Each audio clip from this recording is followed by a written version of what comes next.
Hi you guys, happy Sunday. It's your girl Sky with Shapes Recovery House. And today we are going to talk about a very important topic.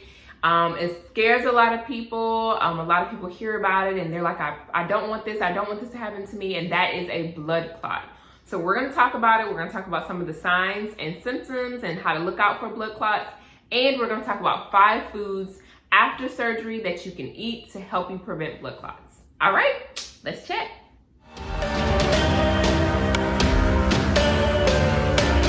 All right, let's jump right on in. So blood clots. When people hear about a blood clot, it's really scary. It's frightening. But clotting of our blood is actually a normal process. It's what we need. It's when we cut ourselves and it stops the blood because you have a whole bunch of cells rush to that area to clog it or clot it off. So it's very a normal processing as far as our blood clotting and stopping. But when we're talking about a blood clot that travels to places that it should not be, like your lungs or your heart, then it gets a little bit tricky and complex. So I don't want to scare anybody because blood clotting is really good. But when you have a blood clot, it can get a little funky. So I'm going to teach you guys the signs and the symptoms, kind of what to look out for, what to be aware of, and kind of when to call your surgeon or go to the emergency room.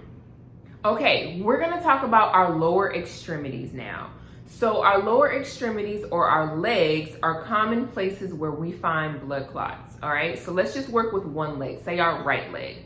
So our right leg, let's talk about some signs and symptoms if you have a blood clot in your right leg or your thigh, because they could also form like in the back of your thigh. So that's why circulation, and this is a side note, our BBL pillow sometimes cuts off blood flow and restricts that flow because of the BBL pillow. So it's imperative that you stand up and, let your circulation or let your blood flow. But all right, let's go back. I've got off track. I'm sorry. Right leg. One sign and symptom to look out for if you have a blood clot is if you have pain anywhere in that leg. And I'm talking about like extreme pain. Maybe not like, oh, it's kind of sore, but but that could be a sign as well. But like extreme pain. Could possibly be a sign of a blood clot.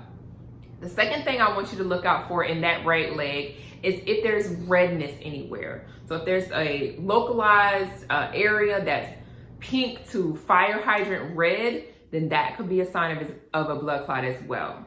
The third thing I want you to look out for in that right leg is if it is swollen, triple the size of the left leg. That could be a sign of a blood clot. And the last one I want you to be aware of is if it's warm. So if you place your hand over that right leg or anywhere that is causing you pain on that right leg, if it's warm or hot to the touch, that could be a sign of a blood clot as well. You need to be getting in contact with your surgeon and you need to be headed to the emergency room. Now, if that blood clot in that right leg breaks off and travels up to your lungs, then that is a blood clot in the lungs, or otherwise known as a pulmonary embolism. And those are very dangerous.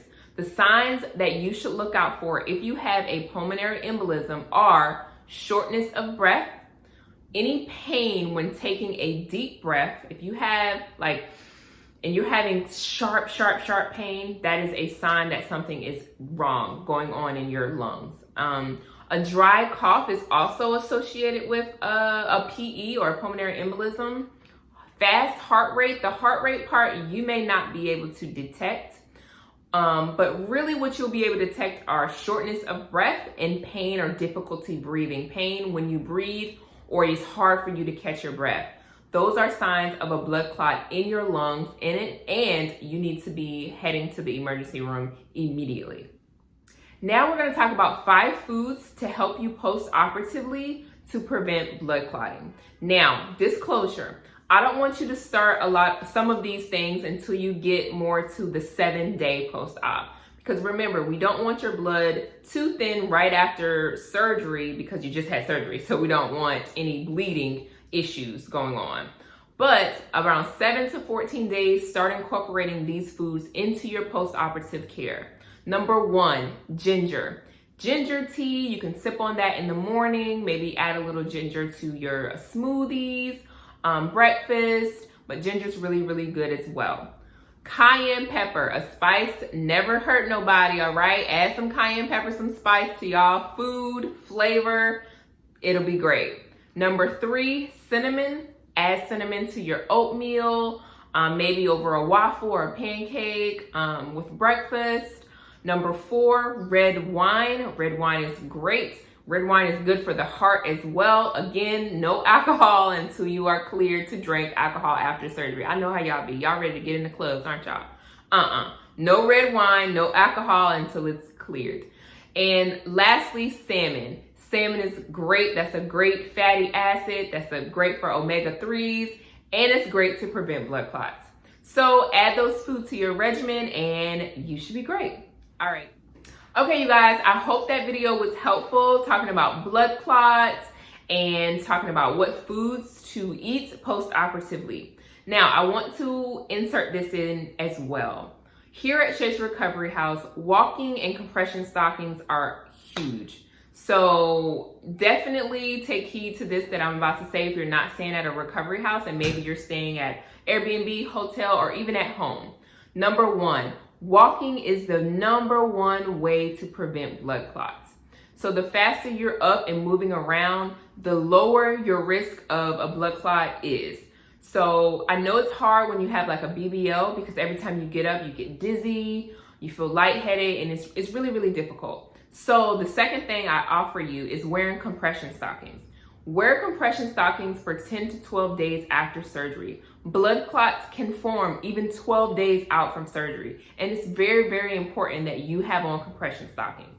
You can take them off when you shower, take a little break from them, maybe like 30 minutes or so, maybe 40 minutes. But over the course of 10 to 12 days, you should be wearing your compression stockings every single day to prevent blood clots, in addition to walking, because that is the number 1 way to prevent. Don't just go home and lay in the bed for 8 hours out of the day right after surgery. Like, get up, move around, and reduce your risk for a blood clot. I hope this video was helpful. I hope that I gave you some insights, and I'll see you next Sunday on the next video. Mwah.